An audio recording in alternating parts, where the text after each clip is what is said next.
రాముడు జోక్యం చేసుకున్నాడు. అంటే వాలిని సంహరించాలి అని నిర్ణయం చేసుకున్నాడు.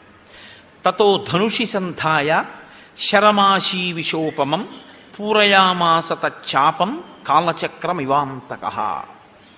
ఆయన తన ధనస్సుకి కట్టినటువంటి వింటినారికి యమధర్మరాజు గారు ఒకరి ప్రాణం తీసేసే ముందు ప్రయోగించేటటువంటి అస్త్రము లేదా బాణము లేదా పాశము, ఆ కాలచక్రం ఎలా ఉంటుందో అలా, అంటే ఇక తిరుగులేదు, అవతలవాడి ప్రాణం తీసేస్తుంది.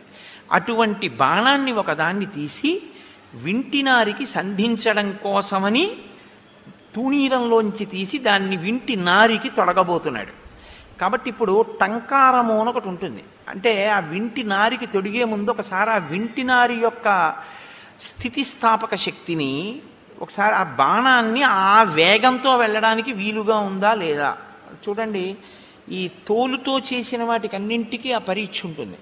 ఎప్పుడైనా కచేరీ చేసేటప్పుడు ఆ మృదంగాన్ని వాయించి చూసి అవసరమైతే రాయి ఒకటి తీసుకుని కొట్టి కావలసినటువంటి స్థితిలో చర్మం ఉందా అమరికతోటి అని చూస్తారు, ఆ శబ్దం రావడానికి అందులోంచి. అలా ఆయన ఏం చేశాడంటే ఒకసారి ఆ ధనస్సు యొక్క వింటినారిని టంకారము చేశాడు. అంటే మీరు ఒకటి గమనించాలి, ఇప్పుడు ముందు ధ్వని ఒకటి బయలుదేరింది. అది కేవలం రాముడికే వినపడేటటువంటి ధ్వని కాదు. ఆ వింటినారి యొక్క ధ్వని కేవలం రాముడికే వినపడిందండి, వాలికి వినపడలేదు అనడానికి లేదు. అది తస్య జాతల ఘోషేణ త్రస్తాః పత్రరథీశ్వరాః ప్రదుద్రువు మృగాశ్చైవ యుగాంత ఇవ మోహితాః. మహర్షి అంటున్నారు, తస్య జాతల ఘోషేణ, ఆ వింటి నారికి టంకారము చేసి ఆ బాణమును తొడిగినప్పుడు వచ్చినటువంటి ధ్వని ఏదైతే ఉందో అది యుగాంతమునందు ప్రళయం చేసేటప్పుడు హరుడు రుద్రుడు చేసేటటువంటి శబ్దము ఎలా ఉంటుందో అటువంటి శబ్దము. ఇప్పుడు ఆ శబ్దమునకు ఏవి భయపడిపోయాయి అంటే పత్రరథీశ్వరాహ, పక్షులన్నీ భయపడిపోయాయి. వాటితో పాటు ప్రదుద్రువు మృగాశ్చైవ, అక్కడ ఉండేటటువంటి మృగములన్నీ కూడా భయపడ్డాయి అరణ్యంలోవి. ఇవన్నీ కూడా ఆ ధ్వని విని భయపడ్డాయి. మీరు చూడండి, ధ్వని రకరకాలుగా ఉంటుంది. తెలిసో తెలియకో గంట మోగిందనుకోండి, దేవతలు వస్తున్నారని గుర్తు. వాలి సంహారం చెప్పేటప్పుడు అనుకోకుండా ఘంటానాదం వినపడింది అంటే ప్రధాన ఘట్టం కాబట్టి రామచంద్రమూర్తి వచ్చి నిలబడ్డారు అని గుర్తు అనమాట. అది కాకతాళీయంగా అనుకోకుండా అలాంటివి జరుగుతాయి. ఆ ఘంటానాదం వినపడింది అంటే దేవతలు వచ్చి నిలబడిపోయారు అని గుర్తు అక్కడ. అందుకే కురు ఘంటారావం, ఆ ఘంటానాదం చేస్తే తప్ప దేవతలు రారు. శంఖాన్ని మ్రోగిస్తే విజయం వస్తుంది, బిందెలు మోగిస్తే పితృదేవతలు వస్తారు. కంచాలు కొడితే, కంచాన్ని కొట్టినా కూడా పితృదేవతలు వస్తారు, పళ్ళాన్ని కొట్టినా కూడా. బిందెలో గ్లాసు పెట్టి అదే పనిగా చప్పుడు చేస్తే దయ్యాలు కూడా వస్తాయి. అందుకే ఆ చప్పుడు చేయకురా అంటారు. కాబట్టి ఇప్పుడు ఆ ధ్వని జంతువులకు వినపడింది, పక్షులకు వినపడింది. అది ఏదో ధ్వని అనేవి అవి ఇలా ఇలా చూడలేదు. ఏమిటి ధ్వని అని ఒకసారి తలెత్తి చూస్తాయి. అవి అలా చూడలేదు. ఎక్కడివక్కడ పక్షులన్నీ ఆకాశంలోకి ఎగిరిపోయి, ఎటెగిరిపోయాయో వాటికే తెలియదు, ఎగిరిపోయి. జంతువులన్నీ వాటి కంటికి ఎదురుగుండా ఏ దిక్కుంటే ఆ దిక్కుకు పారిపోయాయి. అంటే అది భయజనకమే. అది ఎవ్వరికీ కూడా సంతోషదాయకమైనటువంటి ధ్వని కాదు, ఏదో ప్రమాదమును స్ఫురింపచేసేటటువంటి ధ్వని. ఇక్కడ మీరు ఒకటి ఆలోచించండి, మరి మృగములు పారిపోయి పక్షులు ఎగిరిపోయేటంత ధ్వని వస్తే ఎంతో దూరంలో లేడు కదండి వాలి సుగ్రీవులు. మరి వాలికి సుగ్రీవుడికి కూడా ఇది వినపడాలి. సుగ్రీవుడికి వినపడితే ఆయన ఆశ్చర్యపోడు. ఎందుకు ఆశ్చర్యపోడు? ఓ, రాముడు బాణాన్ని సంధిస్తున్నాడు అనమాట అనుకుంటాడు. ఆయన ఎలాగో చూస్తున్నాడు, ముహుర్ముహు మళ్ళీ మళ్ళీ చూస్తున్నాడు, బాణం వచ్చేస్తోందా ఇట్లించి అన్నా అని. ఇప్పుడు చూడవలసిన వాడు ఎవరు? ఇప్పుడు ఈ ధ్వనిని బట్టి ఎవరో వింటినారిని సంధించారు కాబట్టి ఎవరో బాణప్రయోగం చేస్తారేమో అని చూడవలసినటువంటి వాడు వాలి. వాలి గురించి మీరు ఒక విషయాన్ని విన్నారు. ఆయన వేగం ఆ కాలంలో ఎవరికీ లేదు. ఒక్క గరుత్మంతుడికి మనసుకి, వాయుదేవుడికి, వాలికి, నలుగురికి అంతటి వేగం అయింది. అంత వేగంగా వెడతాడు ఆయన. ఇంత వేగం కలిగినటువంటి వాలి బలము క్షీణించి లేడు, బలము పెరిగి ఉన్నాడు యుద్ధంలో. కాబట్టి ఇప్పుడు ఆయన వింటినారి టంకారము ఎట్నుంచి వినపడిందో అటువైపుకి ఒక్క క్షణంలో వెళ్ళిపోగలడు. ఇంకా క్షణం అన్న మాట కూడా ఎక్కువ ఆయనకి. అంత తక్కువ దూరాన్ని ఆయన ఎగిరి వెళ్ళి పట్టుకోవడానికి ఆయనకి ఎంతోసేపు పట్టదు. అసలు ఇంకా విడిచిపెడుతున్న బాణాన్ని కూడా పట్టేసుకోగలడు వెళ్ళిపోయి వేగంతో. అంత వేగం ఉన్నవాడు వాలి. కానీ తతస్తేన మహాతేజ వీర్యయుక్త కపీశ్వర వేగేనాభిహతో వాలి నిపపాత మహీతలే ముక్తస్తు వజ్ర నిర్ఘోష ప్రదీప్తాశని సన్నిభ రాఘవేణ మహాబాణో వాలి వక్షసి పాతిత. అది ఒక పెద్ద మెరుపు వచ్చినట్టుగా ఒక కాంతి వచ్చింది. ఆ కాంతి వచ్చి వజ్రాయుధాన్ని ప్రయోగించినప్పుడు ఎటువంటి ధ్వని వస్తుందో అటువంటి ధ్వనిని చేస్తూ ప్రదీప్తాశని సన్నిభ, ఒక జాజ్వల్యమైనటువంటి కాంతితో రాఘవేణ మహాబాణో, రాఘవుడు విడిచిపెట్టినటువంటి బాణం వాలి వక్షసి పాతిత, వాలి యొక్క వక్షస్థలం మీద వచ్చి పడిపోయింది, గుచ్చుకుపోయింది. అంటే ఇప్పుడు మీరు ఒక విషయాన్ని జాగ్రత్తగా గమనించాలి. వాలి వేగం కన్నా వేగంగా రాముడు బాణం వేశాడు. వెనక నుంచి వేశాడా, ముందు నుంచి వేశాడా? వెనక నుంచి వేస్తే వీపులో గుచ్చుకుంటుంది, ముందు నుంచి వేస్తే గుండెల్లో గుచ్చుకుంటుంది. అది ఎక్కడ గుచ్చుకుందని చెప్పారు మహర్షి. వేగేనాభిహతో వాలి నిపపాత మహీతలే, ఆ వచ్చినటువంటి బాణం వాలి వక్షసి పాతిత, వక్షస్థలంలో గుచ్చుకుంది. వక్షస్థలంలో గుచ్చుకుంది అంటే రాముడు బాణప్రయోగం చేసే వేళటికి వాలికి వెనకకి లేడు, వాలికి ముందుకే ఉన్నాడు. కానీ ధ్వని మృగములకు వినపడింది, పక్షులకు వినపడింది, పారిపోయే కూడా. వజ్రము యొక్క శబ్దం వచ్చింది, వజ్రాయుధం యొక్క శబ్దం. కానీ ఇలా చూసి ఎగిరి వెళ్ళి పట్టుకోవడం అనేటటువంటిది వాలికి ఎంత తేలిక అని మనం చెప్పగలమో అంతకన్నా వేగంగా ఆ మరుక్షణం అన్న మాట చాలా తక్కువ. ఈ రెండు వేగాల గురించి చెప్పడానికి భాష ఉండదు, అది మీరు గుర్తించాలి. మీరు భావనతో అనుభవించాలి తప్ప ఇప్పుడు వాలి ఏ వేగంతో వెడతాడు, దాన్ని అతిక్రమించినటువంటి వేగంతో రాముడు ఎంత వేగంతో బాణం వేశాడు చెప్పమంటే భాష సరిపోదు ఆ వేగాలకి. ఈ వేగం ఉందా లేదా ఇది సుగ్రీవుడు చూసింది. ఇంత వేగంగా వేయగలడా, లేకపోతే వచ్చి మీద పడిపోతాడు వాలి. కాబట్టి ఇప్పుడు ఆ బాణం వచ్చి పడిపోయింది అంతే. పడడం ఏమిటి, వాలి పడిపోయాడు అంతే. అంటే రామబాణ ప్రయోగం అంటే అలా ఉంటుంది. కాబట్టి ఇప్పుడు ఆయన వెంటనే కింద పడిపోయాడు. ఒక మహాపర్వతం కింద పడిపోతే ఎలా ఉంటుందో అలా పడిపోయాడు. రామబాణం తగిలిన తర్వాత ఇంకా పైకి లేవడం అనేటటువంటి ప్రసక్తి ఉండదు. కాబట్టి ఆ వక్షస్థలంలోంచి నెత్తురు కాలవల కింద ప్రవహిస్తోంది. ఇప్పుడు రామలక్ష్మణులే ఆయన దగ్గరికి వెళ్ళారు, కింద పడిపోయినటువంటి వాలి దగ్గరికి వెళ్ళారు. సుగ్రీవుడు అక్కడే ఉన్నాడు కదండి, ఎలాగో యుద్ధం చేస్తాను. కాబట్టి భూమౌ నిపతితస్యాసి తస్య దేహం మహాత్మనః న శ్రీర్జహాతి న ప్రాణ న తేజో న పరాక్రమః శక్రదత్తా వరామాల కాంచనీ వజ్రభూషిత దదార హరిముఖ్యస్య ప్రాణాం స్తేజ శ్రియంచసా. వాలి గుండెల్లో రామబాణం గుచ్చుకున్నప్పటికీ వాలి పరాక్రమం ఇంత తగ్గలేదు, వాలి తేజస్సు ఇంత తగ్గలేదు, వాలి యొక్క కాంతి ఇంత తగ్గలేదు, అలాగే ఉన్నాడు. రామబాణం తగిలేక అలా ఉండడమే. ఎందుకున్నాడు అంటే శక్రదత్త వరామాల కాంచనీ వజ్రభూషిత, ఇంద్రుడి చేత ఇవ్వబడినటువంటి హారం ఆయన మెడలో ఉన్నంత వరకు ఆయన పరాక్రమాన్ని, ఆయన తేజస్సుని ఆ మాల తీసుకుని రక్షిస్తుంటుంది ఆయన. కాబట్టి ఇప్పుడు వాలి ప్రాణం పోవడం మాత్రం ఉండదు, ఆ హారం ఎంతసేపు మెడలో ఉంటుందో అది కాపాడుతూ ఉంటుంది. కానీ ఇప్పుడు వాలి ఉండి మరణించిన వాడే. ఎందుకో తెలుసా అండి, బాణంతో లేవలేడు, బాణం తీస్తే బతకడు. కాబట్టి ఇప్పుడు అలా కొట్టారు. రామచంద్రమూర్తి యొక్క బాణం అంటే మహానుభావుడిది అలా ఉంటుంది. అందుకే రాముణ్ణి నమ్ముకున్న వాడికి భయం అన్నది ఉండదు. ఎందుకో తెలుసా అండి, రాముణ్ణి నమ్ముకున్నవాడి జోలికి వెళ్ళడమే. ఎక్కడ దాక్కుంటారు మీరు? ఎక్కడ దాక్కున్నా వచ్చి పడిపోతుంది అంతే. రామచంద్రమూర్తిని నమ్మిన వాడికి ప్రతి క్షణం రక్షణ కలుగుతూనే ఉంటుంది. అందుకే కాబట్టి ఇప్పుడు ఆయన భూమి మీద పడి ఉన్నాడు. దగ్గరకు వచ్చారు రామలక్ష్మణులు. వాళ్ళిద్దరి వంక చూశాడు. చూసి అన్నాడు, త్వం నరాధిపతే పుత్ర ప్రథిత ప్రియదర్శన కులీన సత్వసంపన్న తేజస్వి చరితవ్రత. మీరు ప్రియమైనటువంటి దర్శనము కలిగినటువంటి వారు, దశరథ మహారాజు గారి యొక్క పుత్రులు కాబట్టి మీరు రాజులు. అటువంటి వారు సత్వసంపన్నులు, మంచి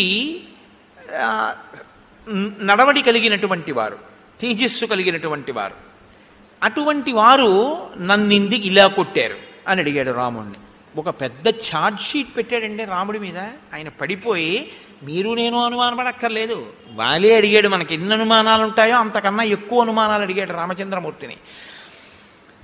పరాన్ముఖవధం కృత్వా కోను ప్రాప్తస్త్వయా గుణః యదహం యుద్ధ సంరబ్ధ తత్కృతే నిధనం గతః. నేను నీతో యుద్ధం చేయట్లేదు, ఇంకొకరితో యుద్ధం చేస్తున్నాను. ఇంకొకరితో యుద్ధం చేస్తూ నీ వైపు నా దృష్టి లేనప్పుడు నువ్వు నా మీద ఎందుకు బాణప్రయోగం చేశావు? నా ఎదురుగుండా కనపడకుండా. నువ్వు నా కంటికి కనపడడం వేరు, నా కంటికి నువ్వు కనపడలేదు. కనపడకుండా నేను పరాకుగా వేరొకరితో యుద్ధం చేస్తుండగా నువ్వు నా మీద బాణం వేశావు. ఇప్పుడు నీ గుణములన్నీ నువ్వు చేసిన పని చేత కొట్టుకుపోలేదా? ఇంత చారిత్రం ఉన్నవాడివి, ఇంత గొప్పవాడివని పేరున్నవాడివి, పరాకుగా ఉన్న వాలిని కంటి ముందు కనపడకుండా బాణమేసి కొట్టి రాముడు చంపాడన్న ఈ ఒక్క అపకీర్తి చేత నువ్వు సంపాదించుకున్న కీర్తి అంతా మట్టిలో కలిసిపోలేదా? దీని వలన నువ్వేం సాధించావు? నేను చచ్చిపోవడం మాట అలా ఉంచు, నీకు కళంకం వచ్చిందే, నీ కీర్తి మాసిపోయిందే ఇవాళతో. దేనికి చేశావు ఈ పని అంటూ ఏం తక్కువ మాట్లాడలేదండి ఆయన. రామకరుణ వేదీచ ప్రజానాంచ హితేరత సానుక్రోశో జితోత్సాహ సమయజ్ఞో దృఢవ్రత ఇతి తే సర్వభూతాని కథయంతి యశోభువి. దెప్పి పొడిచాడు రాముణ్ణి. ఓ, నీ గురించి సర్వభూతములు ఏమని చెప్తాయో తెలుసా? రామ కరుణవేదీచ, రాముడు చాలా కారుణ్యమూర్తి. ప్రజానాంచ హితేరత, అందరి యొక్క బాగోగుల్ని చూసేవాడు. సానుక్రోశో జితోత్సాహ, గొప్ప ఉత్సాహం ఉన్నటువంటి వాడు. దయామయుడు, సదాచార సంపన్నుడు. సమయజ్ఞో దృఢవ్రత, ఒక పని చేస్తాను అంటే విడిచిపెట్టనివాడు. ఇతితే సర్వభూతాని కథయంతి యశోభువి, నీ గురించి సర్వభూతములు ఇలా చెప్పుకుంటాయి. దాని వలన ఇలా చెప్పుకోవాలి అంటే నువ్వు ఇంత మంచి పనులు చేసి ఉంటే కదా చెప్తారు. నీకింత కీర్తుంది, ఇంత కీర్తున్నవాడివి మరి ఇలాంటి పని ఎందుకు చేశావు? దమః శమః క్షమా ధర్మో ధృతి సత్యం పరాక్రమ పార్థివానాం గుణారాజన్ దండశ్చాప్యపరాధిషు. రాజు అనేటటువంటి వాడు ఇంద్రియ నిగ్రహం ఉండాలి, మనోనిగ్రహం ఉండాలి, ఓర్పు ఉండాలి, ధర్మం ఉండాలి, పట్టుదల ఉండాలి, సత్యం ఉండాలి, పరాక్రమం ఉండాలి, అపరాధం చేసినటువంటి వాళ్ళని శిక్షించేటటువంటి వ్యక్తిత్వం ఉండాలి. కానీ నువ్వేం చేశావు? అపరాధం చేసిన వాళ్ళని శిక్షిస్తాడయా? సుగ్రీవుడితో స్నేహం చేసుకున్నాడు అని నా భార్య చెప్పింది. నేనేమన్నానో తెలుసా? యుద్ధానికి బయలుదేరే ముందు నేనేం తప్పు చేశానని నన్ను శిక్షిస్తాడు అని నేను ధైర్యంతో వచ్చాను, నువ్వు నిన్ను శిక్షించవని. నువ్వేం చేశావు? నా ఎదురుగుండా నిలబడకుండా బాణం వేసి కొట్టావు. మరి నువ్వు తప్పు చేయలేదా? తార చెప్పిన మాట నేను వినకుండా వచ్చినందుకు నేను నీ మీద పెట్టుకున్న నమ్మకం వమ్మైపోయింది. నా ప్రాణం తీశావేమో కానీ నీ కీర్తికి కళంకం రాలేదా? తాను ఎన్ని తప్పులు చేసినా రామచంద్రమూర్తి వంటి ధర్మమూర్తితో మాట్లాడడానికి నాకు అసలు అర్హత ఉందా లేదా అని కూడా చూసుకోవడం చేత కాకపోయినా అధిక్షేపించి మాట్లాడడం మాత్రం బాగా వస్తుంది, అహంకారం. కాబట్టి ఇప్పుడు అంటున్నాడు, నత్వాం వినిహితాత్మానం ధర్మధ్వజం అధార్మికం జానే పాప సమాచారం తృణై కూపమివావృతం. నువ్వు ధర్మాత్ముడు అని పేరు పెట్టుకున్నటువంటి పరమ అధర్మాత్ముడివి, పచ్చగడ్డి చేత కప్పబడినటువంటి లోతైన నుయ్యివి. తెలియక ఎవరైనా అటు వస్తే పచ్చగడ్డి అని అందులో పడిపోతారు. నీవు పాపముతో కూడినటువంటి నడవడి ఉన్నవాడివి, నశించిపోయినటువంటి బుద్ధి కలిగినటువంటి వాడివి. ఇవాళ నీకు సరి అయినటువంటి బుద్ధి లేదు. సతాం వేషధరం పాపం ప్రచ్ఛన్నమివ పావకం. నువ్వు ధర్మాత్ముడివి అని లోకం ఎందుకు అనుకుంటోందంటే ధర్మాత్ముడిలా వేషం కట్టావు. ధర్మాత్ముడు అనుకునేటట్టు నటిస్తూ ఉంటావు. నువ్వు ధర్మాత్ముడివి కావు. నీవు బూది కప్పిన నిప్పు. తెలియక నిన్ను ముట్టుకున్న వాళ్ళు కాలిపోతారు. నువ్వు ధర్మాత్ముడివి అనుకున్నవాడు నశించిపోతాడు తప్ప నువ్వు నిజానికి ధర్మాత్ముడివి కావు అంటూ నన్నెందుకు చంపావు? పరాన్ముఖుడనైన నా మీద బాణం వేశావు. విషయేవాపురేవాతే యదా పాప కరోమ్యహం నచతాం అవజానేచ కస్మాత్ త్వం హంసకిల్బిషం. నేను నీ ఊరికి రాలేదు, నేను నీ పురంలో లేను, నేనే పాపము చేయలేదు, నేను నిన్ను అవమానించలేదు, నేను నీ గురించి ఒక్క మాట మాట్లాడలేదు. ఏ కారణానికి మన ఇద్దరి మధ్య శత్రుత్వం ఉంది? ఈ కారణం వల్ల నీకు నాకు శత్రుత్వం ఉంది, బాణం వేసి చంపానంటావా? నేను ఎప్పుడు మీ ఊరు రాలేదే, అసలు నేను ఏ పాపము చేయలేదే, నిన్ను నేను ఎప్పుడు అవమానించలేదే, మరి ఏ కారణానికి వేశావు బాణం?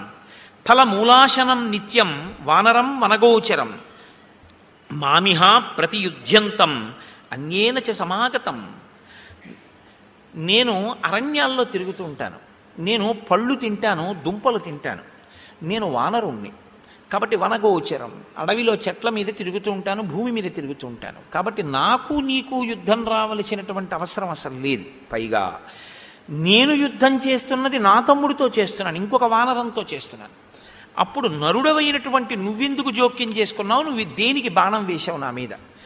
సామదానం క్షమా ధర్మ సత్యం ధృతి పరాక్రమౌ పార్థివానాం గుణా రాజన్ దండశ్చాప్యపరాధిషు. ఒక రాజు అన్నవాడికి కొన్ని లక్షణాలు ఉంటేనే వాడు రాజు అనిపించుకుంటాడు తప్ప నీలా చేతిలో ధనస్సు ఉన్నవాడల్లా బాణాలు వేసేవాడినల్లా రాజు అనకూడదు. సామము, దానము, ఓర్పు, ధర్మము, సత్యము, పట్టుదల, పరాక్రమము ఇవి ఎవరికి ఉంటాయో, ఎవడు యుక్తాయుక్త విచక్షణతో అపరాధికి దండను విధిస్తాడో అటువంటి వాడు రాజు అనిపించుకుంటాడు. సాధారణంగా లోకంలో ఇద్దరి మధ్య శత్రుత్వం రావాలి అంటే, ఒకడు ఇంకొకడిని నిగ్రహించాలి అనుకోవాలి అంటే కొన్ని కారణాలు ఉంటాయి. వాటి వల్ల మాత్రమే ఇద్దరి మధ్య పగలు ఏర్పడతాయి. భూమిర్హిరణ్యం రూపంచ నిగ్రహే కారణాని చ అత్ర కస్తే వనే లోభో మదీయేషు ఫలేషువా. ఒకటి భూమి వలన తగు రావాలి. ఈ భూమి నాదని ఒకడనాలి, కాదు నాదని ఒకడనాలి, అందుకు గొడవ రావాలి. హిరణ్యం బంగారం వల్ల గొడవ రావాలి. రూపంచ వెండి వలన తగు రావాలి. కానీ ఈ మూడిటి వలన కాకుండా నువ్వు దేని కొరకు ఇక్కడికి యుద్ధానికి వచ్చినట్టు? ఇక్కడున్న చెట్లు, పళ్ళు, కాయలు వీటి కోసం నన్ను చంపడానికి వచ్చావా అడవికి? ఇక్కడికి వచ్చి నా మీద బాణం వేయవలసిన అవసరం ఏంటి? భూమి విషయంలో కానీ, బంగారు విషయంలో కానీ, వెండి విషయంలో కానీ నీకు నాకు ఏ విధమైనటువంటి పగలు ప్రతీకారాలు లేవు. త్వంతు కామప్రధానశ్చ కోపనశ్చానవస్థిత రాజవృత్తైశ్చ సంకీర్ణ శరాసన పరాయణ. రామ, నీవు కామప్రధానశ్చ, నువ్వు కామప్రధానమైన జీవితం గడిపేటటువంటి వాడివి. చాలా విశేషమైనటువంటి కోపస్వభావుడు. నీ కోపాన్ని నువ్వు అణుచుకోలేవు. ఒక రాజు ధర్మార్థకామములను ఎలా సమన్వయం చేసుకోవాలో, ఏది ఎక్కడ ఎలా ఎంత మోతాదులో వాడుకోవాలో తెలిసినటువంటి వాడై ఉండాలి. కానీ నీకది తెలియదు. కాబట్టి నువ్వు ఒకదాన్ని ఒకదాంతో అశాస్త్రీయంగా మేళవించి ప్రవర్తిస్తుంటావు. శరాసన పరాయణ, నువ్వు చేతిలో ధనస్సు ఒకటి పట్టుకుని ఎవడి మీద ఎప్పుడు ఎలా బాణం వేద్దామా అని చూస్తావు. అందులో ఇంక నీకు ధర్మాధర్మాలు లేవు. ఎదురుగుండా ఉండి కొట్టానా, ఇంకోటితో యుద్ధం చేస్తుంటే కొట్టానా, ఇవన్నీ అక్కర్లేదు. బాణం వేయడమే నీకు పని, అంతే. కాబట్టి అలా బాణం వేసేటటువంటి లక్షణం ఉన్నవాడివి. కాబట్టి మీరు ఒకటి గుర్తించండి, మనం కొత్తగా వాలిని రాముడు చెట్టుచాటు నుంచి కొట్టాడు అని అడగక్కర్లేదు. వాలి మనకన్నా ఎక్కువ ప్రశ్నలు ఆయనే వేశాడు కదండి. ఇప్పుడు వాలి తృప్తి పడితే రాముడి జవాబుకి ఇక మీరు నేను ఎప్పుడూ ఆ ప్రసక్తి జోలికి వెళ్ళక్కర్లేదు, రామాయణం విన్నందుకు కదా. అధార్యం చర్మమే సద్భి రోమాణ్యస్తి చ వర్జితం అభక్ష్యాని చ మాంసాని తద్విధైర్ తద్విధైర్ ధర్మచారిభి. రామ, నేను నా యొక్క చర్మము ఎవ్వరికీ పనికిరావు. ఎందుచేత అంటే జంతువుల్ని వేటాడతారు నరులు. దేనికి వేటాడతారు? ఒకటి చర్మం కోసం వేటాడతారు. కొన్ని జంతువుల యొక్క చర్మం ఒలిచి తెచ్చుకుంటే దాని మీద కూర్చుని ధ్యానం చేస్తే కొన్ని శక్తులు కలుగుతాయి అని కొన్ని చర్మాలను తెచ్చుకుని వాటి మీద వేసు కూర్చునేటటువంటి అలవాటు ఉంది లోకంలో. కాబట్టి చర్మం కోసం జంతువుని చంపుతారు. నా చర్మం పనికిరాదు, కోతి చర్మాన్ని వాడరు. 2, సద్భి అంటే సత్పురుషులైనటువంటి వాళ్ళు. ఏదో సద్భి అన్నమాట ఎందుకు వేశాడో తెలుసా అండి? అంటే రామచంద్రమూర్తి ఆయన ఉద్దేశంలో దుర్మార్గుడు కాబట్టి నీలాంటి వాడి గురించి మాట్లాడట్లేదు. సత్పురుషులైతే రోమాణ్యస్థిచ వర్జితం, నా వెంట్రుకలు పనికిరావు. ఎందుకంటే చామరీ మృగం ఉందనుకోండి, దాన్ని చంపి దాని వెంట్రుకలు తీసి లేదా దాని వెంట్రుకలను ఎలాగోలా సేకరించి చామరంలో వేసి ఈశ్వరుడి సేవలో ఉపయోగిస్తారు. కాబట్టి నా వెంట్రుకలు పనికిరావు. కోతి వెంట్రుకలు ఎవళ్ళు దేనికి వాడరు. అలాగే అస్థి, ఎముకలు కూడా దేనికి పనికిరావు. కొన్ని జంతువులకు సంబంధించినటువంటి ఎముకలు ఉన్నాయంటే వాటికి ఏదో ఇతరత్ర ప్రయోజనాలు ఉంటాయి. కొన్నింటి ఎముకలు కొన్నింటికి వాడతారు. ఎముకలు అన్న శబ్దాన్ని ఎముకలుగానే స్వీకరించక్కర్లేదు, శరీరంలోంచి పుట్టినవి కూడా అవ్వచ్చు. ఓ పులి గోరు, ఏనుగు దంతం, ఇలాంటి వాటిని వాడుకుంటూ ఉంటారు. లేదా కొన్ని జంతువుల యొక్క ఎముకలు కూడా చాలా లేతగా ఉన్నటువంటి ఎముకల్ని కూడా వండుకు తినేవాళ్ళు ఉంటారు. కానీ నా ఎముకలు పనికిరావు, నా చర్మం పనికిరాదు, నా మాంసం పనికిరాదు, నా వెంట్రుకలు పనికిరావు. అభక్షానిచ మాంసాన్ని, కోతి మాంసాన్ని ఎవరు తినరు. కాబట్టి నరుడు మరణిస్తే ఎలా భూస్థాపితం చేస్తారో, నరుడు మరణిస్తే ఎలా దహించేస్తారో, అలా మా శరీరములు భూస్థాపితం చేయబడాలి, దహింపబడాలి. అంటే నీకు నన్ను చంపడం వల్ల ఈ ఉపయోగం ఉంది అని చెప్దామా? ఏదో వేటాడాడు ఒక రాజుగా, ఒక నరుడిగా ఒక జంతువుని వేటాడాడు అందామంటే ఏ ప్రయోజనానికి వేటాడావు? కాబట్టి ఇప్పుడు చేతిలో ధనస్సుంది, బాణం ఉందని వేసేసావు అంతే తప్ప ఎందుకు నేను నీకు పనికిరాను, మరి ఎందుకు బాణం వేసి కొట్టినట్టు అని. శఠో నైకృతిక క్షుద్రో మిథ్యాప్రసృత మానస కథం దశరథేనత్వం జాత పాపో మహాత్మన. పైకి ఒకలా కనపడుతూ లోపల దుష్టమైనటువంటి చారిత్రమున్న నీ వంటి క్షుద్రుడు, మిథ్యావాదం ఉన్నటువంటి వాడు దశరథ మహారాజు వంటి మహాపురుషుడికి అశ్వమేధయాగం చేసి పుత్రకామేష్టి చేస్తే ఎలా పుట్టాడు? అంటే ఇవాళ దశరథ మహారాజు గారి వరకు వెళ్ళిపోయి అన్నాడు, త్వయా దృశ్యేనతు రణే నిహతోహం దురాసద ప్రసుప్త పన్నగేనేవ నరః పానవశం గతః. నువ్వు నా మీద బాణం వేసి చంపడం అనేటటువంటిది నీకు కీర్తికారకమని నువ్వు అనుకుంటున్నావేమో, వాలిని చంపానని. కానీ ఇది ఎటువంటిదో తెలుసా? ఒక వ్యక్తి విపరీతంగా తాగాడు, దానివల్ల అతనికి ఒంటి మీద స్పృహ లేదు, నేల మీద పడిపోయి ఉన్నాడు. ఇప్పుడు ఒంటి మీద స్పృహ లేకుండా నేల మీద పడిపోయి ఉన్నటువంటి వ్యక్తిని ఒక క్రూరమైన సర్పము వచ్చి కాటు వేసి చంపితే ఎలా ఉంటుందో, నువ్వు నా మీద బాణం వెయ్యడం అలా ఉంది అని ఒక మాట అన్నాడు. నీవు మొనగాడివైతే నా ఎదురుగుండా వచ్చి నిలబడవలసింది, నువ్వు ఉండకుండా ఉండేవాడివి నా చేతిలో. అది చేత కాక నా ఎదురుగుండా నిలబడలేక నేను ఇంకొకరితో యుద్ధం చేస్తుంటే నా మీద బాణప్రయోగం చేశావు. సరే, నన్ను చంపేయమని సుగ్రీవుడు అడిగాడు. ఎందుకని? నువ్వు సుగ్రీవుడితో స్నేహం చేశావని నాకు తార చెప్పింది. తారే నాతో ఏం చెప్పిందంటే మీ ఇద్దరి మధ్య సంధి కుదిరిందని చెప్పింది. కాబట్టి సుగ్రీవుడు ఏమడిగి ఉండాలి? నన్ను చంపమని చెప్పుండాలి. నన్ను చంపితే సుగ్రీవుడికి ఏమొస్తుంది? రాజ్యం వస్తుంది. సుగ్రీవుడికి రాజ్యం వస్తే నీకేం వస్తుంది? నీ భార్య వస్తుంది. నీ భార్యని సుగ్రీవుడు వెతుకుతాడు. కానీ అక్కడే నువ్వు తప్పు పని చేశావు రామ. మమేవ యది పూర్వం త్వం ఏతదర్థం అచోదయ రాక్షసంచ దురాత్మానం తవ భార్యాపహారిణం సుగ్రీవ ప్రియకామేన యత్కృతేస్మి హతస్త్వయా కంటే బద్ధ్వా ప్రదద్యాంతే నిహతం రావణం రణే. నువ్వు సుగ్రీవుడితో సంధి చేసుకోకుండా నా దగ్గరికి వచ్చి నువ్వు సీతమ్మ జాడ కనిపెట్టమని అడిగి ఉంటే రావణుడితో నేను యుద్ధం చెయ్యక్కర్లేదు. పశువుని లాగినట్టు కంఠానికి తాడేసి ఈడుస్తాను, ఇక్కడికి ఈడ్చి ఎక్కడ వాడు సీతమ్మని జాచినా నీకు సీతమ్మని ఇప్పించి ఉండేవాడిని. నువ్వు నాతో సంధి చేసుకోవడం, స్నేహం చేయడం మానేసి నీ భార్య యొక్క జాడ కనిపెట్టబడడం కోసమని సుగ్రీవుడితో స్నేహం చేసి సుగ్రీవుడికి రాజ్యం ఇప్పిస్తే నీ భార్య జాడ కనిపెట్టడానికి వానరుల్ని పంపిస్తాడని నువ్వు నన్ను చంపావు. కానీ నాతో స్నేహం చేస్తే నీ పని ఇప్పటికే అయిపోయి ఉండేది. నేను వెంటనే రావణుడిని పిలిచి మీ ఆవిడ్ని ఇప్పిద్దాను. వానరులు వెళ్ళడం, వెతకడం ఇవన్నీ అక్కర్లేదు. రావణుడు నా కింకరుడు.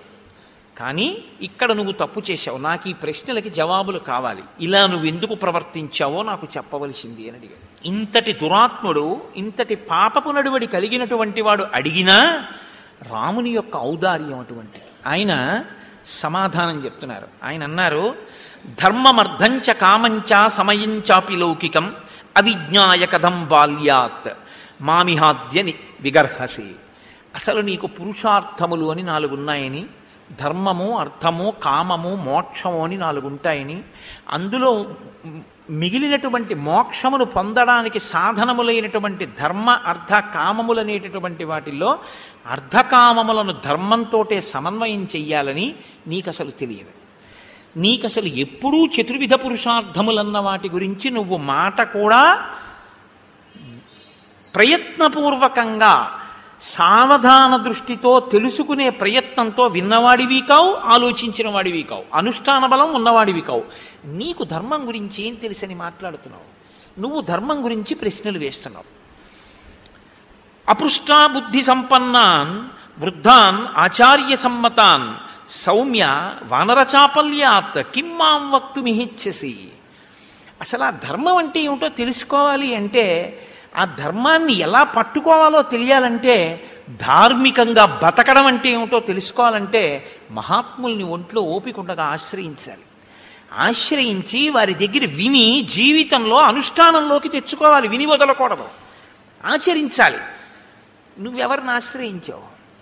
చపల చిత్తులైనటువంటి నీ వంటి అమాత్యులైన వానరులతో తిరిగావు, వాళ్ళతో మాట్లాడతావు. నువ్వు ఎప్పుడైనా బుద్ధిమంతులు, ఆచార సంపన్నులు, పెద్దలు, ధార్మికులు, శాస్త్ర పరిజ్ఞానం ఉన్నవారిని ఎవరినైనా సేవించి వారి దగ్గర 4 మంచి మాటలు వినే ప్రయత్నం ఎప్పుడైనా చేశావా? నువ్వెన్నడూ చేయలేదు. నీకు తెలుసున్నది శాస్త్రం అని నువ్వు అనుకుంటూ ఉంటావు.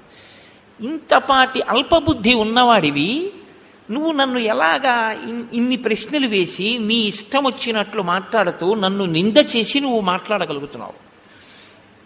ఇక్ష్వాకూణాం ఇయం భూమి సశైల వనకానన మృగపక్షి మనుష్యాణం నిగ్రహానుగ్రహీష్వపి.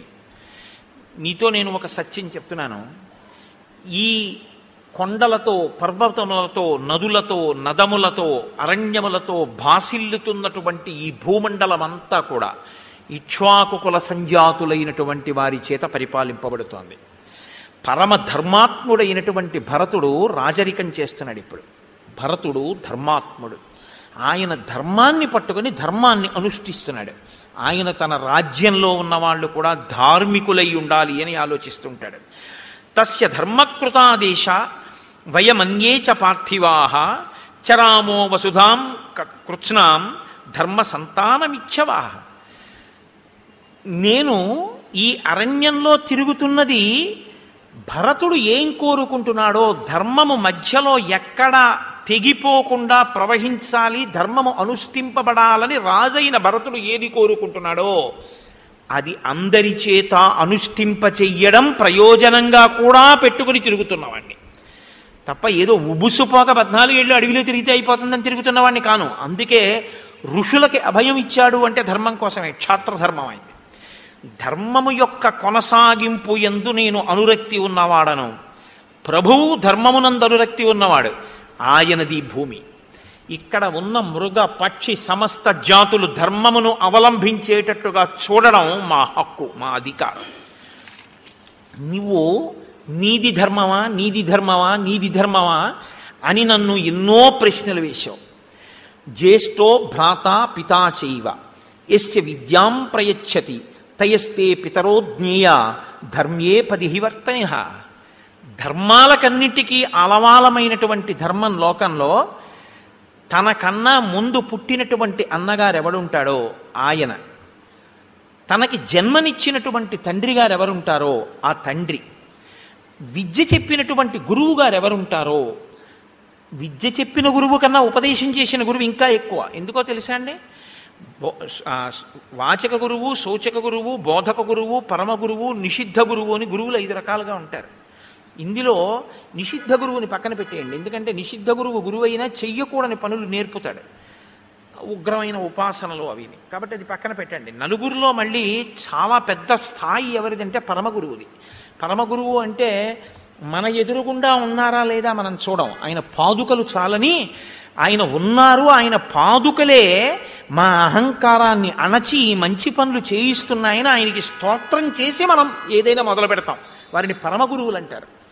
భారతీ తీర్థ మహాస్వామి వారికి ప్రతిరోజు మనం ఇక్కడ ప్రార్థన చేసి మీ అనుగ్రహంతో మేము ఈ కార్యక్రమం చేస్తున్నాం అని మొట్టమొదట గురుపాదుకల మీద పుష్పములు సమర్పించి నకర్మణాన ప్రజయాధనేన త్యాగే నైకే అమృతత్వమానసహు అంటూ ఆయన వైభవాన్ని స్తోత్రం చేసి ఆ గురు పరంపర యొక్క గొప్పతనాన్ని ఒక్కసారి మనసులో స్మరించుకొని, ఆ పరంపరలో వచ్చినటువంటి వారు మీరు శంకరాచార్య స్వరూపులు, అభినవ విద్యాతీర్థస్వామి వారి కరకమల సంజాతులు, వారి చేతుల మీదుగా వారి చేతులనబడేటటువంటి కమలములలోంచి ఉద్భవించిన వారు. అంటే వారి చేత ఎన్నో మార్లు మీ భుజము తట్టబడి సుశిక్షితమైనటువంటి బుద్ధి కలిగినటువంటి వారు, గురువుల యొక్క అనుగ్రహమును పొందినటువంటి వారు. వారి చెయ్యి మీ తల మీద పెడితే హస్తమస్తక సంయోగం చేత గురువుల యొక్క పరిపూర్ణమైన తేజస్సుని మీలోకి ప్రవహింపచేసుకున్నవారు. లోకమునకు ఆచార్య స్థానములో కూర్చుని మర్యాద నేర్పినవారు. మీ పాదుకలు పై శరీరాన్ని ఎలా తొక్కి ఉంచుతాయో అలా మాలోని అహంకారము ప్రబలకుండా మేము ఈశ్వరునకు గురువునకు విధేయులమై ఉండి మా జన్మ సార్థకత పొందడానికి మీ ఉపదేశము మీ పాదుక మాకు శిరోధార్యమై మమ్మల్ని నడిపిస్తోంది అని పూనికతో వెళ్ళి పాదాల మీద ఆ పాదుకల మీద మనం పుష్పాలు వేసి కార్యాన్ని మొదలు పెడతాం. కాబట్టి అటువంటి గురువు ఎవరున్నాడో ఆయన కూడా తండ్రియే. తండ్రి స్థాయి గురువుది. పరమ గురువు అంటే ఆయన, బోధక గురువు అంటే మంత్రోపదేశం చేసినవారు, సూచక గురువు అంటే చిన్నతనంలో విద్య నేర్పినవారు, వాచక గురువు. సూచక గురువు అంటే ఒక ఆశ్రమానికి వెడితే ఈ ఆశ్రమంలో నియమాలు ఇలా ఉంటాయండి, మీరు ఇలా ఉండవలసి ఉంటుంది అని నియమం చెప్తారు. ఆశ్రమంలో ఉంటే మీ ఇష్టం వచ్చినట్లు మీరు ఉండకూడదు. ఆశ్రమ నియమావళి కనుక్కోవాలి. కనుక్కుని దాని ప్రకారం మీరు అక్కడ ప్రవర్తించవలసి ఉంటుంది. ఇది చెప్పేవారిని సూచక గురువు అంటారు. కాబట్టి ఈ గురువులలో మళ్ళీ పరమ గురువు వచ్చినప్పుడు బోధక గురువు కూడా నమస్కారం చేస్తారు. బోధక గురువు, సూచక గురువు, వాచక గురువుల్లో విద్య నేర్పినవాడు, మంత్రోపదేశం చేసినవాడు కూడా తండ్రి స్థాయిని పొందుతారు. అందుకే మంత్రోపదేశం చేసినటువంటి గురువు గారు శరీరాన్ని వదిలిపెట్టేస్తే ఉపదేశం పొందిన వారిది కొడుకు స్థానమే. వారు వెళ్ళి గయలో శ్రాద్ధం పెట్టడానికి అధికారం ఉంటుంది. కొడుకు ఎలా చేస్తాడో శిష్యులు అలా చేస్తారు గురువుగారికి. కాబట్టి అందుకే శిష్యులు మాత్రమే గురువుగారికి గండపిండేరం వేస్తారు, ఇంకొకళ్ళు వేయకూడదు. ఎందుకు వెయ్యకూడదు అంటే గండపిండేరం దేనికి వేస్తారండి? ఎడం పాదానికి వేస్తారు. ఎందుకు వేస్తారో తెలుసా? ఈ పాదం ఎంతకాలం తిరుగుతుందో ఈ భూమి మీద ఆ పాదం ఆయన ఆయుర్దాయానికి సూచన. ఎడం వైపు గుండెకాయ ఉంటుంది. ఆయన గుండె ఎంతకాలం కొట్టుకుంటుందో, ఆ గుండె కొట్టుకోవడానికి ఆయన ఊపిరి ఎంతకాలం తీస్తారో అంతకాలం ఆయన మాట్లాడతారు. ఆయన ఎంతకాలం మాట్లాడతారో అంతకాలం ఆయన మా అభ్యున్నతికి సంబంధించిన భగవత్ సంబంధాన్నే చెప్తూ ఉంటారు. ఆ గుండె ఆగిపోతే, ఆ ఊపిరి ఆగిపోతే ఆయనకు వచ్చిన అభ్యంతరం లేదు, ఆయన ఈశ్వరుల్లో కలిసిపోతాడు. కానీ మాకు దిక్కు ఉండదు, మాకు మంచి మాట చెప్పేవాడు ఉండడు. కాబట్టి గురువుగారికి గండకాలం ప్రవేశిస్తోందేమో అని అనుమానం వస్తే సాధారణంగా షష్ఠిపూర్తిలో వేస్తారు. అదే కారణం. గురువుగారు ఇంకా బతికుండాలి అని శిష్యులు కోరుకుంటే, ఎందుకంటే గురువు శరీరం విడిచిపెట్టడానికి సిద్ధంగానే ఉంటాడు. ఎందుకంటే ఆయనకేం ఖేదం ఉండదు, శరీరం నేను కాదని తెలుసుకుని ఉంటాడు గురువు. గురువుగారు ఉండాలని శిష్యులు కోరుకోవాలి. కాబట్టి గురువుగారి పాదానికి గండపిండేరం వేస్తారు. ఇస్తే ఆయన 10 కాలాలు బ్రతికుండి ఆ పాదాలు మాకు కనపడాలి, మేము నమస్కారం చేసుకుని ఆ పాదములు మా అహంకారాన్ని తొక్కి మంచి మాటలు చెప్పి మమ్మల్ని నడిపించాలని కోరుకుంటారు. కాబట్టి గురువు తండ్రితో సమానం. అసలు నిజంగా మీరు ఎప్పుడైనా గురు వైభవము అని వింటే సరే, అది వేరు విషయం అనుకోండి. కాబట్టి జ్యేష్ఠో భ్రాత పితా చైవ యశ్చ విద్యాం ప్రయచ్చతి త్రయస్తే పితరో జ్ఞేయ ధర్మ్యే పదిహి వర్తినః. ధర్మం తెలుసున్నవాడైతే వీళ్ళందరిది ఒక్క స్థాయి. తండ్రి గారి తర్వాత పెద్దన్నగారు. తండ్రి గారు ఉన్నా కూడా పెద్దన్నగారు అంత గౌరవం పొందుతాడు. తండ్రి గారి శరీరం వదిలేస్తే పెద్దన్నగారిదే. అందుకే మీరు చూడండి, ఇప్పటికీ మనం సనాతన ధర్మంలో తల్లి తండ్రి ఉన్నా కూడా అన్నగారు కానీ బ్రతికి ఉంటే అన్నగారి పేరు మీదే శుభలేఖ వేస్తాం. తండ్రి గారు నిధనం అయిపోయారనుకోండి, అన్నగారు ఉన్న తన పేరు మీద శుభలేఖ వేసుకోరు తమ్ముళ్ళు. ఆయన పేరు మీద శుభలేఖ వేసి ఆయన ఆహ్వానిస్తారు ఇంటి పెద్దరికం. ఆయన నా తమ్ముని కుమారుడైన, లేకపోతే నా తమ్ముని కుమార్తె, అసలు అలా కూడా అక్కర్లేదు, నా కుమార్తె అనడానికి ఆయనకి అధికారం ఉంటుంది, నా కుమారుడు అనడానికి అధికారం ఉంటుంది. కాకపోతే అదేమిటి, గురువుగారికి 2 కూతుళ్ళు ఉన్నారా 3 కూతుళ్ళు ఉన్నారా అనుకోకుండా నా సోదరుడు ఫలానా వాడి కుమార్తె అని బ్రాకెట్లో వేస్తారు తప్ప నా కుమార్తె అంటాడు అన్నగారు. అన్నగారు అంటే ఏంటండి, మా అమ్మాయి అండు తమ్ముడు కూతుర్ని. కాబట్టి పెద్దన్నగారు ముందు పుట్టినవాడు. పెద్దన్నగారు అంటే పైవాడే అని కాదు నా ఉద్దేశం, ప్రత్యేకించి పెద్దవాడు. పెద్దవాడు, తండ్రి, విద్య నేర్పినటువంటి గురువు. ఈ ముగ్గురు తండ్రితో సమానమైన స్థాయిలోనే ఉంటారు. కాబట్టి ఇప్పుడు నువ్వు సుగ్రీవుడికి ఎవరు? తండ్రి కొడుకుని ఎలా చూడాలి, ఎంత ప్రేమగా చూడాలి. కొడుకు భార్య నీకేమవుతుంది? కోడలవుతుంది. నువ్వేం చేసావు? నువ్వు ధర్మం గురించి నన్ను అడుగుతున్నావు. ఇంకింతకన్నా వాలి నోరు ముయ్యడానికి ఏం కావాలండి జవాబు? ఆయన అన్నారు, యవీయాన్ ఆత్మన పుత్ర శిష్యశ్చాపి గుణోదిత పుత్రవత్తే త్రయశ్చింత్యా ధర్మశ్చేదత్ర కారణం. ధర్మము కారణముగా ధార్మికమైన దృష్టితో చూసినప్పుడు తమ్ముడు, అన్నగారి వైపు నుంచి మాట్లాడినప్పుడు ఒక అన్నగారికి తన తమ్ముడు, తన కడుపున పుట్టిన కొడుకు, తనని అనువర్తించేటటువంటి శిష్యుడు, ఈ ముగ్గురి యందు భేదం ఉండదు. ముగ్గురిని ఒక్కలాగే చూస్తాడు. తన కొడుకెంతో తన శిష్యుడంతే, తన శిష్యుడెంతో తన తమ్ముడంతే. తమ్ముడు, శిష్యుడు, కొడుకు ముగ్గురు సమానం. ముగ్గురిని సమానంగా అన్నగారు చూడాలి. తండ్రి లేనప్పుడు పెద్దన్నగారిని తండ్రిలా తమ్ముడు చూడాలి. సుగ్రీవుడు చూశాడా లేదా? చూశాడు. నువ్వు దుందుభిని చంపడానికి వెడితే చచ్చిపోయావు అనుకున్నాడు, అందుకని ఉదకక్రియ చేశాడు. ఉదకక్రియ చేశాడు అంటే నమ్మాడు చచ్చిపోయావని. చెప్పలేదు మంత్రులతో, చచ్చిపోయావని కూడా చెప్పలేదు. బాధ తన కడుపులో పెట్టుకున్నాడు. వాళ్ళు గుచ్చి ప్రశ్న వేసి రాజ్యం ఇచ్చారు. తన భార్య రుమతో నువ్వు చచ్చిపోయావు అనుకుంది కాబట్టి చనిపోయాడు అనుకుంటే అన్న భార్య తమ్ముడిని స్వీకరించచ్చు సంధ్యావందనం చేసే మానవ జాతిలో. నీ భార్య తార నీతో కూడింది కాబట్టి సుగ్రీవుని యందు దోషం లేదు. నీ భార్య అతనితో కూడినా ఆయన భార్య రుమతో ఆయన రాజ్యాన్ని స్వీకరించి పాలన చేశాడు. నువ్వు బతికున్నాను అని తిరిగి వచ్చావు. అన్నయ్య పట్టాభిషేకం అయిపోయిందని ఖైదు చేశాడా? కిరీటం పాదాలకి తగిలేటట్టు వంగి నమస్కరించి, అన్నయ్య రాజ్యం తీసేసుకో, నేను యువరాజుని, నన్ను మన్నించు, నాకు తెలియదు అన్నయ్య నువ్వు బ్రతికున్నట్టు అని చెప్పాడు. తండ్రిగా ఉండవలసిన నువ్వు జరిగిన పరిస్థితిని తెలుసుకుని నువ్వు పట్టాభిషేకం చేసుకుని నువ్వు తారతో, ఎందుకంటే నువ్వు బ్రతికొచ్చావు అని తెలుసున్న తర్వాత తార మళ్ళీ నీ పక్కకు వచ్చేయచ్చు. మీ జాతిలో అది దోషం కాదు. తార నీ పక్కకి వెళ్ళిపోయి రుమ సుగ్రీవుడి పక్కకి వెళ్ళిపోతే ధర్మం నిలబడి ఉండేది. సుగ్రీవుడి వైపు నుంచి దోషం లేదు. సుగ్రీవుడు నిన్ను ప్రార్థన చేశాడు, నువ్వేం చేశావు? తదేతత్కారణం పశ్య యదర్థం తం మయా హతః భ్రాతుర్వర్తసి భార్యాయాం త్యక్త్వా ధర్మం సనాతనం అస్యత్వం ధరమాణస్య సుగ్రీవస్య మహాత్మనః రుమాయాం వర్తసే కామాత్ స్నుషాయాం పాపకర్మకృత్. నీవు సుగ్రీవుణ్ణి రాజ్యంలోంచి వెళ్ళగొట్టడం మొదటి తప్పు. అతను రాజ్యం ఇచ్చేస్తాను, యవ్వరాజ్యం ఇమ్మన్నాడు. నువ్వు యవ్వరాజ్యం ఇవ్వకపోగా కన్న కొడుకుని పంపినట్టు కన్న కొడుకుని ఇంట్లోంచి తప్పు లేకపోయినా పంపించడం ఎంత తప్పో అలా పంపించావు. పంపించి ఊరుకున్నావా? చంపేస్తానని వెంట పడితే భూమండలం అంతా తిరిగాడు. ఋష్యమూక పర్వతం మీద బతుకుతున్నాడు. బతికున్నాడు తమ్ముడని తెలిసి, తమ్ముడు మరణిస్తే ఆమె కోరుకుంటే రుమని నువ్వు స్వీకరించవచ్చు.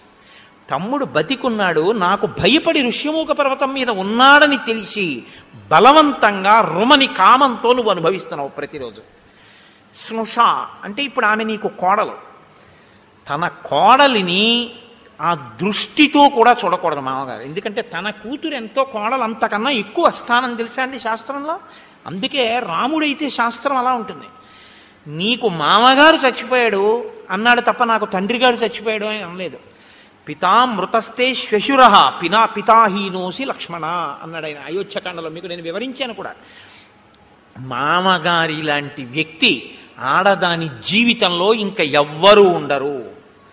ధర్మం తెలుసున్నవాడైతే ఆడపిల్ల తండ్రి ఎప్పుడూ ఒక మాట చెప్పాలి.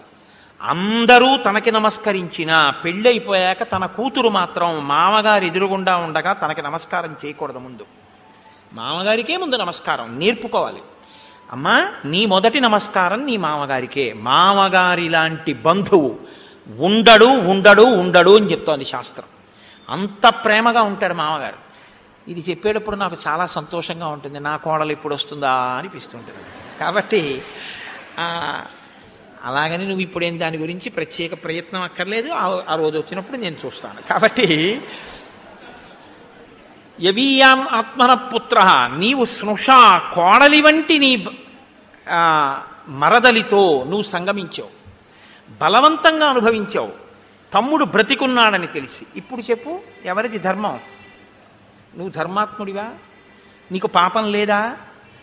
ఇప్పుడు ఇక్ష్వాకు వంశీకులదైన ఈ రాజ్యంలో ధర్మం తప్పి ఇలా తిరుగుతున్న వాణ్ణి దండించే అధికారం నాకుందా లేదా? రాజు దండన విధించాలి. ధర్మం తప్పిపోయినవాడు పరిపాలన చేస్తే ఇదే రేపు అందరూ ధర్మంగా స్వీకరిస్తారు. కాబట్టి నువ్వు దండార్హుడవు. తద్వ్యతీతస్య తే ధర్మాత్ కామవృత్తస్య వానర భ్రాతృభార్యాభిమర్శ్యేస్మిన్ దండోయం ప్రతిపాదితః. తమ్ముడి భార్యని అనుభవించినటువంటి నిన్ను వధించడం మినహా ఇంకొక శిక్ష శాస్త్రంలో లేదు. పోన్లే ఏదో చేసి విడిచిపెడదాం, ఓ అంగవైకల్యం చేద్దాం, ఓ కాలు తీసేద్దాం, ఓ చేయి తీసేద్దాం అంటే కుదరదు. శాస్త్రంలో ఇటువంటి తప్పు చేసిన వాడు ఇక శరీరంతో ఉండకూడదు. కాబట్టి అతన్ని మృత్యువు మార్గమునకు పంపించవలసి ఉంటుంది, మృత్యువునకు ఎరగా పంపించవలసి ఉంటుంది. కాబట్టి నేను నిన్ను చంపేశాను బాణం వేసి. సుగ్రీవేణ చమే సఖ్యం లక్ష్మణేన యథా తథా. సుగ్రీవుడితో స్నేహం చేశావు, సుగ్రీవుడితో స్నేహం చేశావు అంటున్నావు. సుగ్రీవుడితో నా స్నేహం, లక్ష్మణుడితో స్నేహం ఎటువంటిదో అటువంటిది. లక్ష్మణుడు ధర్మాత్ముడు, అందుకని నా వెంట ఉంటాడు. సుగ్రీవుడు ధర్మాత్ముడు, నా వెంట ఉండడానికి అంగీకరించాను. ఇప్పుడు సుగ్రీవుడు నా తమ్ముడి స్థానం పొందాడు. నీ తమ్ముడైనా నువ్వు సుగ్రీవుణ్ణి తమ్ముడి స్థానంలో ఉంచుకుని నేనిచ్చిన మర్యాదను ఇవ్వలేకపోయావు. కాబట్టి అన్నగా చచ్చిపోయావు అంతే. ఈ మాట విని ఎంత ఏడవాలండి వాలి. ఆయన మాట్లాడితే రామచంద్రమూర్తి మాట్లాడడం అంటే అంత స్పష్టంగా ఉంటుంది. కాబట్టి దారరాజ్య నిమిత్తంచ నిశ్రేయస కరస్సమే, నేను ప్రతిజ్ఞ చేశాను, ఆయన రాజ్యాన్ని ఆయన భార్యని ఆయనకి ఇప్పిస్తాను అని నేను ప్రతిజ్ఞ చేశాను. కాబట్టి ఇప్పుడు నువ్వు మరణిస్తే సుగ్రీవుడి భార్య సుగ్రీవుడికి దక్కుతుంది, ధార్మికం అవుతుంది. నీవు మరణించిన తరువాత రాజ్యము కూడా సుగ్రీవుడికి వెళ్ళిపోతుంది. నీవు బ్రతికుండగా సుగ్రీవుడి నీ పాదముల మీద పడి ప్రార్థన చేసినప్పుడు నువ్వు సరిగా ప్రవర్తించి ఉండి ఉంటే నేను జోక్యం చేసుకోవలసిన అవసరం ఉండేది కాదు. నేను నిన్ను చంపడం నువ్వు తెచ్చుకున్నటువంటి పరిస్థితి తప్ప నేను నిన్ను వెతికి చంపవలసిన అవసరం నాకు లేదు. ధర్మాన్ని నిలబెట్టడానికి నిన్ను చంపడం వినా మార్గం లేని స్థితిని నువ్వు కల్పించుకున్నావు. వాలి పరిస్థితిని ఎవరూ కల్పించుకోకూడదు. కాబట్టి రాముడు ఎప్పుడు ఇచ్చే అవకాశం ఏమిటో తెలుసా అండి? తెలిసో తెలియకో చేసేసిన తప్పులకి రాముడేమండం, రామా ఎన్ని తప్పులు చేశానో తండ్రి, నా తప్పైపోయింది, నన్ను మన్నించని త్రికరణ శుద్ధిగా రామపాదముల మీద పడిపోతే ఆ పాపములన్నిటినీ మన్నించేస్తాడు రామచంద్రమూర్తి. ఆయన దయాగుణం కలిగినటువంటి వాడు రాముడు. కాబట్టి నీవు అలా ప్రవర్తించలేదు, అందుకని నిన్ను చంపవలసినటువంటి పరిస్థితి వచ్చింది. ప్రతిజ్ఞాచమయా దత్త తదా వానర సన్నిధౌ ప్రతిజ్ఞాచ కథం శక్య మద్విదేనావ వీక్షితం. నేనొకసారి ఆ వానరుల ముందు ప్రతిజ్ఞ చేశాను, సుగ్రీవుడితో స్నేహం చేసుకున్నప్పుడు వాలిని వధిస్తాను అన్నాను. రామో దీర్ణాభిభాషతే, నాకు రెండు మాటలు తెలియవు. కాబట్టి ప్రతిజ్ఞాచమయా దత్త తదా వానర సన్నిభౌ, నేను వానరుల సన్నిధిలో ఏ ప్రతిజ్ఞ చేశానో అది నెరవేర్చుకోవాలి. కాబట్టి నిన్ను చంపడం వినా నాకు మార్గం లేదు. అందుకని నీ మీద బాణం వేశాను, వేసి నిన్ను చంపాను. ఇప్పుడు నీ పరిస్థితి ఏమిటి అని అడుగుతావేమో. రాజభిర్ధృత దండాస్తు కృత్వా పాపాని మానవాః నిర్మలాః స్వర్గమాయాంతి సంతః సుకృతినో యథా. సత్పురుషుడైనటువంటి వాడు జీవితంలో ఏ పాపం చెయ్యనటువంటి వాడు స్వర్గాన్ని ఎలా పొందుతాడో, నువ్వు చేసిన మహాపాపానికి నా చేత దండన పొందేశావు కాబట్టి, రాజదండన పొందేశావు కాబట్టి నీ పాపం అక్కడతో పోయింది. ఇంకా పోయింది కాబట్టి ఇప్పుడు నువ్వు స్వర్గానికి వెళ్ళిపోతావు. ఇప్పుడు నేను నీకు ఉపకారం చేశానా, అపకారం చేశానా? అయితే ఎన్ని కోట్ల జన్మలు నువ్వు ఈ పాప ఫలితాన్ని అనుభవించి ఉండేవాడివో. నేను తీసేశాను నా పాపాన్ని రాజదండంతో. నా బాణం వల్ల నీకు ఆ పాపం పోయింది కాబట్టి ఇప్పుడు నువ్వు స్వర్గానికి వెడుతున్నావు. ఎలా వెడుతున్నావో తెలుసా? పరమ సాధు పురుషుడు, పరమ భక్తి తత్పరుడు ఎలా వెడతాడో అలా వెడతావు. నువ్వేమన్నావు? నువ్వు పరాన్ముఖుడిగా ఉండగా ఎవరితోనో యుద్ధం చేస్తున్నప్పుడు నేను చాటు నుంచి నీ మీద బాణం వేశాను, అది తప్పని నువ్వు అన్నావు. ఇప్పుడు నేను నీకు ఆ ధర్మం చెప్తాను విను. నమే తత్ర మనస్తాపో నమన్యుర్హరి యూధప వాగురాభిశ్చ పాశైశ్చ కూటైశ్చ వివిధైర్నరాహ. మనుష్యులు వేరు, జంతువులు వేరు. మనుష్యుడు మనుష్యుడితో యుద్ధం చేసేటప్పుడు ఉండే ధర్మం వేరు, మనుష్యుడు జంతువుని వేటాడేటప్పుడు ఉండే ధర్మం వేరు. జంతువుతో చేసేది యుద్ధం అనరు, వేట అంటారు. జంతువుని వేటాడతారు, మనిషిని వేటాడరు, మనిషితో యుద్ధం చేస్తారు. అందుకే మనిషిని వేటాడరు కనుక మనిషి వెన్ను చూపిస్తే ఊరుకుంటారు. మనిషి ఆయుధం కింద పడిపోతే చంపరు, మనిషి నిద్రపోతుంటే చంపరు, మనిషి పరాకుగా ఉంటే చంపరు, మనిషి అన్నం తింటూ ఉంటే చంపరు, మనిషి భార్యతో కలిసి సుఖభోగంలో ఉంటే చంపరు. అదే జంతువు నిద్రపోతున్నా చంపేస్తారు, జంతువు పరాకుగా ఉన్నా చంపేస్తారు, జంతువు పరిగెడుతున్నా బాణం వేసి చంపుతారు. ఎందుకంటే జంతువుని చంపేటప్పుడు వేట, మనిషిని చంపేటప్పుడు యుద్ధం. యుద్ధానికి ధర్మం వేరు, వేటకి ధర్మం వేరు. అందుకే మనిషిని పట్టి చంపేటప్పుడు వల వేసి పట్టుకోరు, పాశం వేసి లాగి చంపకూడదు, కపటంతో చంపకూడదు. జంతువుని చంపేటప్పుడు వల వేసి పట్టుకోవచ్చు, పాశం వేసి పట్టుకోవచ్చు, కపటంతో పట్టుకోవచ్చు, నిద్రపోతున్నప్పుడు పట్టుకోవచ్చు, నిద్ర లేచుండగా పట్టుకోవచ్చు, మేత మేస్తుండగా కొట్టచ్చు, పారిపోతున్నప్పుడు కొట్టచ్చు, నిలబడినప్పుడు కొట్టచ్చు, పడుకున్నప్పుడు కొట్టచ్చు. ఏం చేస్తున్నా సరే వేటాడాలనుకున్నటువంటి రాజు జంతువుని కొట్టేటప్పుడు ఇలాగే కొట్టాలన్న నియమం ఏమీ లేదు. కాబట్టి చాటున మాటు వేసి బాణాన్ని వేస్తారు. దశరథ మహారాజు గారు వేయలా శబ్దభేద విద్యతో? తెల్లవారకట్ట నీరు తాగుతుంటే ఏనుగు వచ్చిందనుకుని బాణం వేయలేదు, మరి చాటు నుంచి వేయలేదా? వేటాడేవాడు ఎప్పుడు సింహానికి ఎదురుగుండా వెళ్ళి వేటాడడానికి ఏం కూర్చోడు, ఏ పొదమాటనో కూర్చుని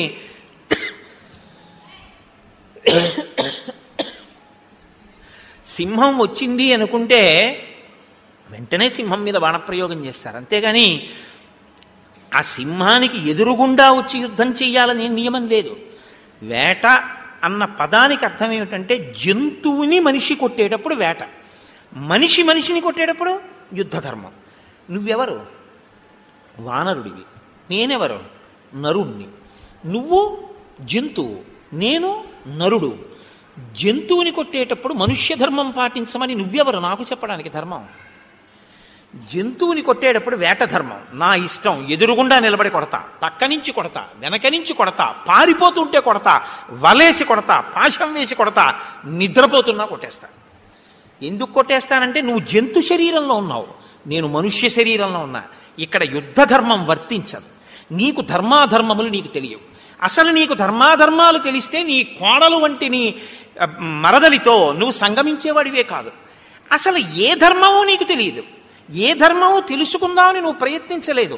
నీకు తెలిసిన ధర్మం ఒక్కటే, నీకు పశుధర్మం ఒక్కటే తెలుసు.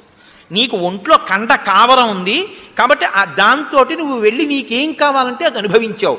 ఆ పాపం అనుభవించవలసిన రోజు వచ్చింది, నా చేతి బాణంతో తెగటారిపోయావు. కాబట్టి చాట్నించి కొట్టావు, పరాన్ముఖుడవై కొట్టావు. నేనెవరితోనో యుద్ధం చేస్తుంటే కొట్టావంటాయేంటి?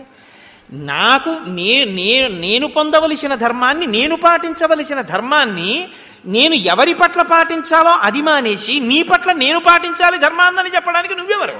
శాస్త్రం ఏది చెప్పిందో అది ధర్మం, నువ్వు చెప్పింది ధర్మం కాదుగా. తత్ శాస్త్రం ప్రమాణంతే. శాస్త్రము ప్రమాణం. ఇదే నేను మీతో మనవి చేసింది. రాముడు ఎప్పుడు మాట్లాడినా శాస్త్రమే మాట్లాడతాడు, తన సొంత నిర్ణయాలు చెప్పడు రాముడు. ధర్మాన్ని నిర్ణయించినది శాస్త్రాలు నిర్ణయించేయి, స్మృతులు నిర్ణయించేయి. ఆ స్మృతులు నిర్ణయించినప్పుడు క్షత్రియులకి వేట ధర్మాన్ని నిర్ణయించాయి, యుద్ధ ధర్మాన్ని నిర్ణయించాయి. వేట ధర్మం జంతువుల పట్ల, యుద్ధ ధర్మం సాటి మనుష్యుల పట్ల. ఇప్పుడు నేను ఒక జంతువుని వేటాడేటప్పుడు పరాన్ముఖంగా ఉండగా కొట్టానా, ఎదురుగుండా కొట్టానా, పారిపోతే కొట్టానా, ఇవేవి నాకు అధర్మాన్ని తీసుకురావు. కాబట్టి నీవు నన్ను ఇలా కొట్టామేమని అడిగేటటువంటి అధికారమే నీకు లేదు. అసలు ధర్మం అన్న మాట ఎత్తే అధికారం నీకు లేదు. నువ్వు చాలా ధర్మాత్ముడవైనట్టు మాట్లాడుతున్నావు. కారణం ఏమిటో తెలుసా? నీకేమీ తెలియకపోవడమే కారణం. ఏవ ముక్తస్తు రామేణ వాలీ ప్రవ్యధితో భృశం నదోషం రాఘవే దధ్యౌ ధర్మేధిగత నిశ్చయ ప్రత్యువాచ తతో రామం ప్రాంజలిర్వానరీశ్వర. ఈ మాటలు విన్నట్ట వాలి 2 చేతులు ఎత్తి కన్నీటితో నమస్కారం చేశాట. అయ్యా, నేను ఎంత తప్పు మాట్లాడానో నాకు అర్థమైంది. రామా, మీరు ధర్మమూర్తి, రాశీభూతమైనటువంటి ధర్మం. ఇది తెలియక నేను ధర్మాత్ముణ్ణనుకుని మీరు తప్పు చేశారనుకుని నా నోటికొచ్చినట్టు వదరాను.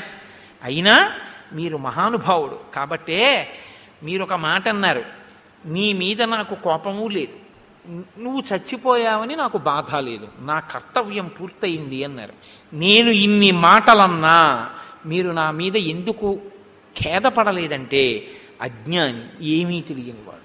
వాడికి ఏ ధర్మం తెలిసని వాడు సరిగ్గా మాట్లాడతాడు, వాడికి ఏం తెలియదు. ఏమీ తెలియని వాడు మాట్లాడితే దానికి నేను చింతిస్తే నా స్థాయి తగ్గుతుంది. కాబట్టి వాడికి ఏమీ తెలియని వాడు మాట్లాడితే దానికి బాధ ఏమిటి? అందుకని మీరు బాధపడలేదని కూడా చెప్పారు. మీరు ఎంతటి ధర్మాత్మలో నాకు ఇప్పుడు అర్థమైంది.